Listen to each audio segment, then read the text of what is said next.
Alright, we have some breaking news. Not only do we have a resurfaced clip of Nancy Mace from 2023 calling herself pro-transgender, but I also want to show you this clip of Donald Trump from 2016 talking about transgender Americans using bathrooms, because what he says is the exact opposite of the Republican Party's mainstream position today, proving that Republicans are using this as a wedge issue, blowing it out of proportion when they don't actually care that much at the end of the day. For example, we have one transgender congresswoman, a single trans congresswoman, Sarah McBride, but Republicans are the ones blowing this out of proportion when Sarah McBride herself said, hey, I just want to put my head down, get to work, this is a distraction, I don't care about my identity, we should not make it a big issue, but Republicans were the ones trying to blow this into a national story, and they succeeded. So drop a like, subscribe, let's break down the Republican hypocrisy, and before I play this clip of Donald Trump, let's read this article that says, Nancy Mace, now targeting transgender lawmaker, called herself pro-transgender rights in 2023. Let's take a look at this quick clip. Sarah McBride doesn't get a say.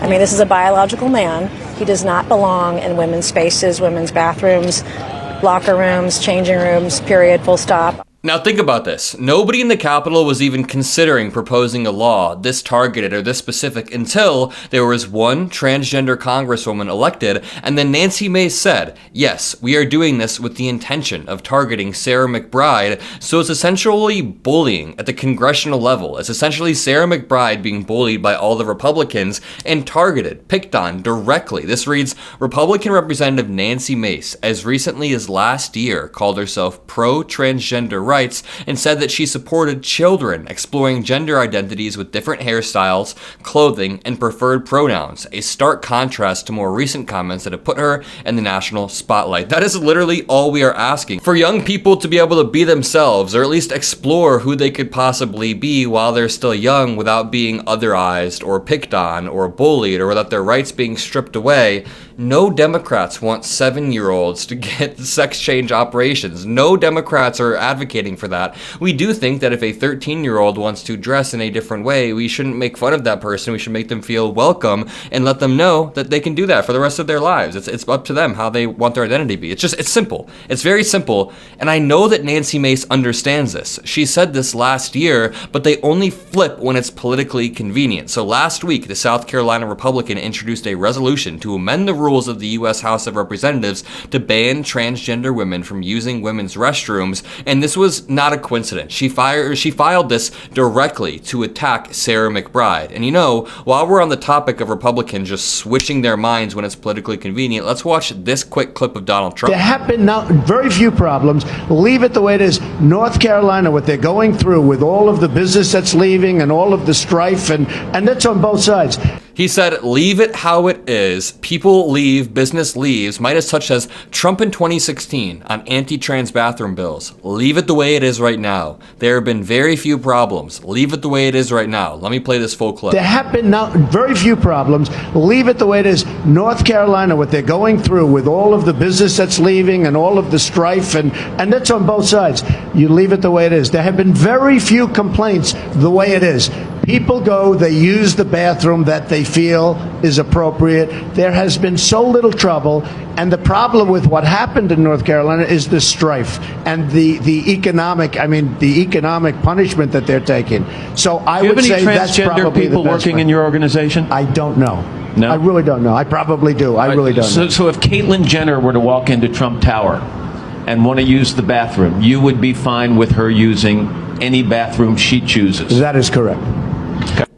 It's funny because Trump was never explicitly socially liberal, but I know for a fact, I've seen clips of him in 2005 and 2010, and he can tell that he's okay with gay people. This man has definitely paid women to have abortions multiple times. So, I wouldn't be surprised if this New York dude actually had quite socially liberal beliefs until he had to grift and run for president. We have proof right here. The clip that I just played, he would literally said, leave it the way it is right now. It doesn't matter. And he actually uses a technique that I use at Trump rallies very often. It's kind of funny. He said, It's bad for business. People are leaving businesses. And if you frame anything from an economic point of view, how can we help businesses and the economy? You can win Republicans over. So when it comes to Ukraine, Republicans are always saying, put America first.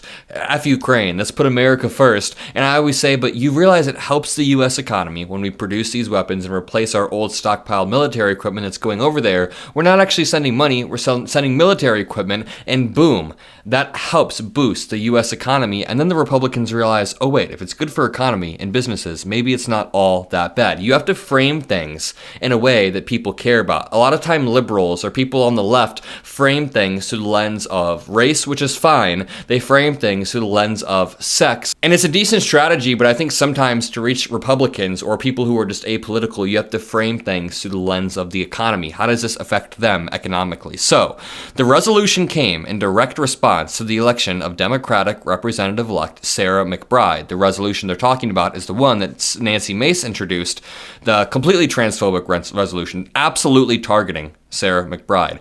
In hundreds of tweets over the last week, Mace has used a flood of anti-transgender rhetoric, including repeatedly calling transgender people mentally ill, which is a stark and unexplained departure from her past positioning as a self-proclaimed LGBTQ Republican. And the claim here isn't that Nancy Mace was once a good person. I'm never going to say that she was a good person, but she clearly said that she was pro-transgender rights literally a year ago. She said she was okay with children exploring whatever identities, but now she's turned into the very bully that she was taking a stand against.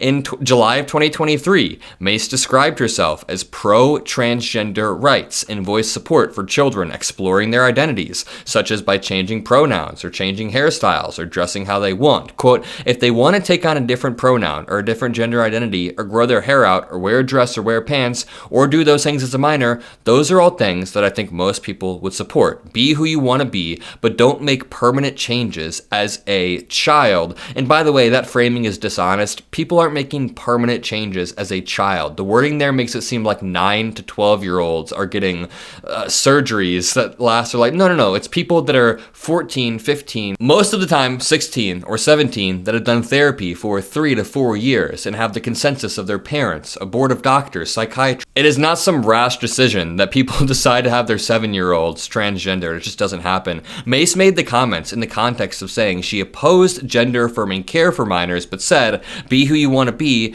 don't make the changes permanent when you're a child. But now she's saying that transgender people are mentally ill. Again, is a stark departure from how she was talking, and it shows that she doesn't actually care. She has no morals. It's all about power for Republicans. Quote, they may decide as an adult, hey, instead of being Johnny, I want to be Jill. That's okay, said Nancy Mace, but let them figure out and make that decision when they can consent. It's hard to pinpoint a clear through line for when Mace shifted her tone to be so harshly anti-transgender, but it's clearly a direct response to Sarah McBride getting elected. That is when Nancy Mace began to go hard and send out 50 to 100 tweets a day about transgender Americans. Literally obsessive behavior from Republicans. I also think it's an attempt to control the news cycle and take attention away from the report into Matt Gaetz that was about to be released and it wasn't going to be released. Speaker of the House Mike Johnson was desperately trying to swat that report down, and while all of that was happening, the right-wing media was talking about the transgender bill. So the onus is now on us over the next 4 years to dominate the narrative, to push back. I've got some big projects coming up for you guys soon.